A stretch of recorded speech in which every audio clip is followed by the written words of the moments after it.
Hey Marie, did you take your spiritual gifts test yet? I did. And what were your top 3 gifts? Giving and prophecy and knowledge.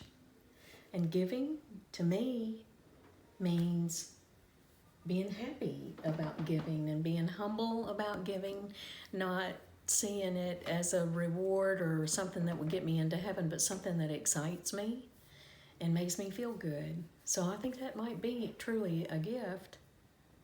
And you, Sandra, took the test and we shared that on giving. Yeah, How do giving you was feel only about my second one though. Serving was my first one, and then apostleship was my third one.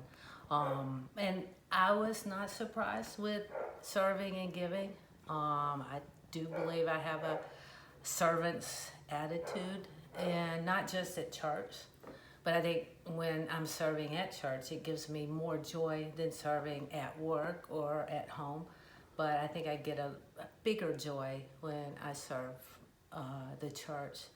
Giving, and I think you told me this one time, Marie, I was telling you about a benefit that I had that I didn't have to pay for something, and that I was very thankful about that because it could have come out of my pocket. And you said, I know you, Sandra, you will pay it forward and you will give to somebody else. And that really struck me at that moment because I said, have I really done that? And so I made it a priority, like I think the next day, to find something that I could pay that for, or pay that forward with. So I did that, and you encouraged me to do that. But it gave me joy to do that. Apostleship, you know, at first I thought that's not me, but then when I read it and I read the description that we had about it, I think that it's kind of a carryover from my career, that's what I do at work, and then that will carry over to my spiritual life as well. So those other 2 gifts that you had, Marie, knowledge and prophecy, right? Yeah. How do you think that do you have like a real life application for those? I believe I do. I think prophecy is ability to just have a divine inspiration as to where you should go in solving problems sometimes, because when people have problems, things come into my mind that I don't really know where they came from. But in helping that person or praying for that person, sometimes I'll see those results and I know that I was not worthy, or it wasn't really me that came up with those ideas. It was divinely inspired to do it. And I also feel like knowledge goes in with prophecy because you have the knowledge of people's needs and you can see what they're needing at a particular moment and guide them and help them. And this past week it happened in my family. My son was torn because he had to deliver some tough love to his daughter.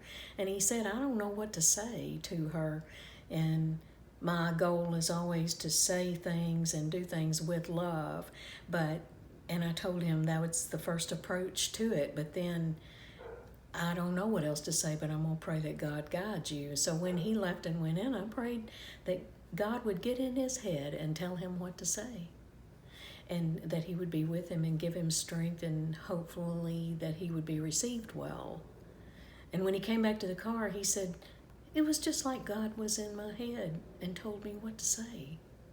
And I believe I really saw those prayers answered immediately, which was very fulfilling and rewarding.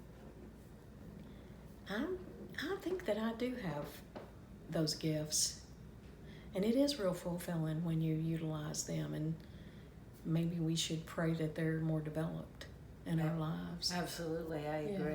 And I'm going to think more about that, you know, just after having taken that test, just to know that these are my gifts and this is what I should focus on using. And develop them and use them more. So this was just like Christmas.